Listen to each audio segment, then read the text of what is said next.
نحمده ونصلي على رسوله الکریم، اما بعد۔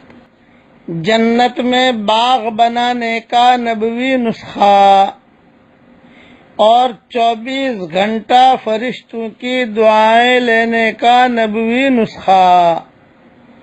70,000 فرشتے صبح سے لے کر شام تک، اور 70,000 فرشتے شام سے لے کر صبح تک ہمارے لیے دعا کریں اور مسلسل دعا کریں، یعنی 24 گھنٹہ فرشتے ہمارے لیے دعا کریں اور جنت میں باغ مل جائے، کتنی بڑی فضیلت ہے۔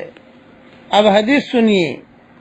حضرت علی رضی اللہ تعالی عنہ ارشاد فرماتے ہیں کہ میں نے رسول اللہ صلی اللہ علیہ وسلم کو یہ ارشاد فرماتے ہوئے سنا کہ جو مسلمان کسی مسلمان کی صبح کو عیادت کرتا ہے تو شام تک 70,000 فرشتے اس کے لیے دعا کرتے رہتے ہیں، اور جو شام کو عیادت کرتا ہے، یعنی کوئی مسلمان بیمار ہو تو اس کی عیادت کے لیے جانا، اور جو شام کو عیادت کرتا ہے تو صبح تک 70,000 فرشتے اس کے لیے دعا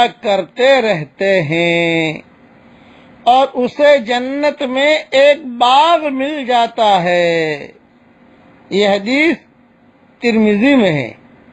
میں نے میرے والد صاحب رحمۃ اللہ علیہ کو دیکھا، جب بھی کوئی بیمار ہوتا تو والد صاحب رحمۃ اللہ علیہ مجھے کہتے کہ یونس چلو ہم جو ہے کسی کی فلاں بیمار ہے، ان کی عیادت کے لیے جائیں تو شام تک جو ہے فرشتے ہمارے لیے دعا کریں گے۔ تو ایک جملہ کہتے، چلو شام تک فرشتوں کو دھندے لگا دو، مذاق میں کہتے کہ فرشتوں کو شام تک اپنے لیے دھندے میں لگا دو۔ میں نے کہا کیا مطلب؟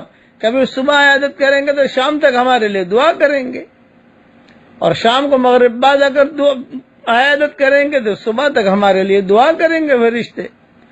اچھا، آپ عیادت کر کے آتے تو کہتے ہیں کہ فرشتے 70,000 فرشتے تیرے لیے بھی دعا کر رہے، میرے لیے بھی دعا کر رہے۔ اب جو ہے غروب کا وقت ہوتا تو والد صاحب رحمۃ اللہ علیہ کہتے کہ بس اب 10 منٹ دیر ہے، اب وہ فرشتوں کی ڈیوٹی جو ہے وہ ختم ہو جائے گی، دعا بند کر دیں گے۔ اب دیکھو مغرب بعد کسی اور کی عیادت کراویں تاکہ صبح تک پھر جو ہے اپنے لیے دعا کرتے رہیں فرشتے معصوم ہوتے ہیں، ان کی دعائیں قبول ہوتی ہیں۔ یہ استحضار تھا، اس کے لیے یہ حدیث بہت دھیان میں رکھیں، اور اگر کوئی بیمار ہو اس کی عیادت کے لیے گئے تو اس کے لیے دعا بھی کریں، اس سے دعا بھی کرائیں۔ دوسری حدیث سن لیجئے۔ حضرت عمر رضی اللہ تعالی عنہ سے روایت ہے کہ حضور صلی اللہ علیہ وسلم نے مجھ سے ارشاد فرمایا، جب تم بیمار کے پاس جاؤ تو اس سے کہو کہ وہ تمہارے لیے دعا کرے، کیوں کہ اس کی دعا فرشتوں کی دعا کی طرح قبول ہوتی ہے۔ یہ حدیث ابن ماجہ میں ہے۔ میں کل بیمار ہوا تھا، ساری دنیا سے جس نے میرے لیے عیادت کی میں نے ان کے لیے دعا کی تھی کہ اے اللہ تعالیٰ، جس نے میری عیادت کی ساری دنیا سے لکھ کر بھیجی، گروپوں میں بھیجی، اللہ تعالیٰ ان سب کی جائز مرادوں کو عافیت سے پوری فرمائے، اور اللہ تعالیٰ ان کی قیامت تک کی آنے والی نسلوں کو قبول فرمائے۔ آمین آمین۔ والسلام علیکم ورحمۃ اللہ وبرکاتہ، وآخر دعوانا ان الحمد للہ رب العالمین۔